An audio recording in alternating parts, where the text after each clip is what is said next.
YouTube. So I just wanted to stop by today and make a quick video about the way that I future plan in my Me and My Big Ideas Happy Planner.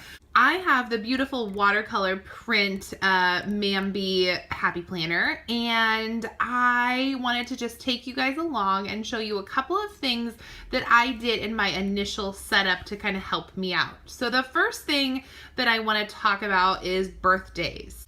So I found these super cute little cupcake stickers, and instead of just writing people's birthdays in here, I used a cupcake for each person to sort of show me where their birthday was going to be. So I have the cupcake, and then I also wrote their name and their birthday underneath the cupcake. So that's how I set that up here. Then if we take a look at the monthly view, you'll see that all of those people are also labeled in here with their birthday and with a little cupcake sticker. So there are 2 birthdays and there is the 3rd birthday labeled in with a little cupcake sticker, just so I know where everything is, what's going on, and sort of a quick reminder when I'm looking at the monthly view.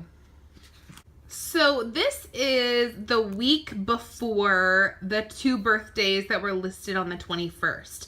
And so what I do normally is over here in the notes section, I give myself a reminder sticker about whose birthday is coming up when.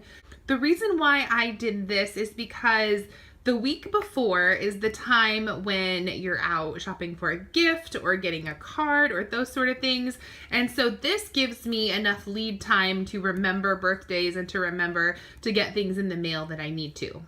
So I have my dashboard page labeled birthdays. I have the monthly view. I have my week before reminder. And then I also have each birthday labeled on the weekly spread. So that is how I label for birthdays.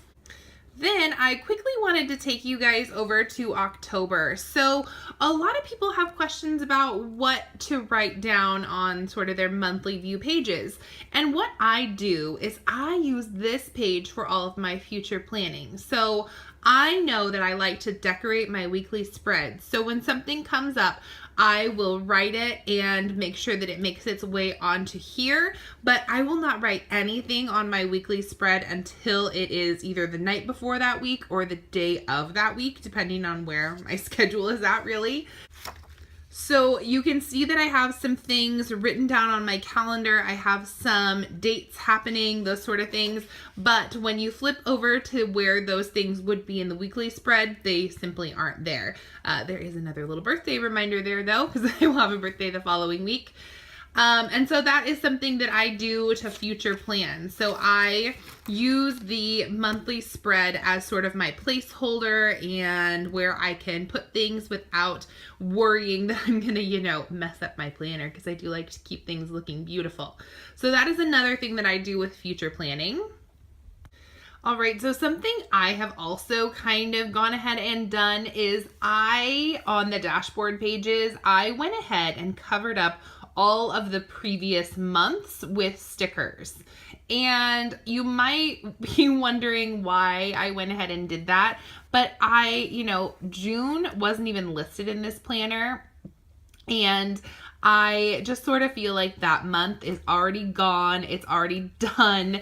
It is, I'm not gonna highlight that because it's already done. I'm not gonna flip to the month before to highlight the previous month. It just doesn't have a purpose for me, really. So I just covered each of those up in each month with these cute little stickers. And so I covered up June, but I did leave the current month at a glance, and I left the month ahead so I can kind of future plan and see where things need to go. So here is August again, and you can see that I covered up July with a sticker here, and I just have August and September up here. I did that with all of the months in here just as a way to kind of A, dress up my planner, and B, to, make sure that I'm only seeing what I really am planning to use. Under important dates, I also made sure to list anniversaries. So if I knew that an anniversary in my family was coming up, a wedding anniversary or anything like that, I definitely made sure to list that there.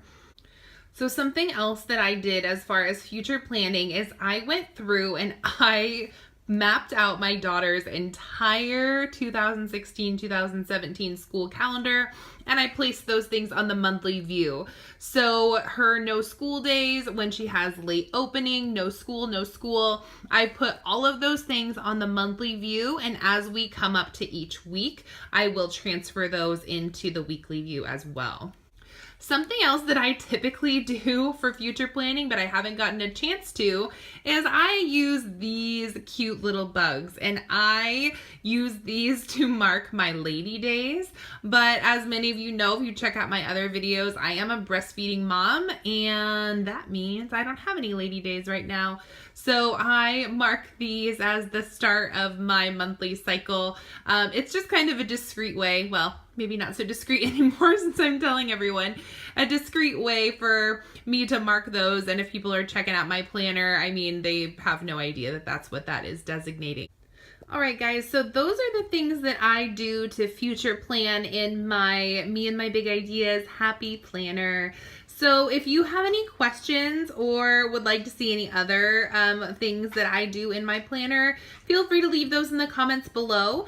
I do things like I add all the holidays and stuff in there too, but you will just have to come back for a plan with me video to see how I implement those things into my planner. So thank you guys so much for coming by Beans and Monkeys. I really, really appreciate it, and I love your faces. If you like this video, you know what to do. Thumbs it up.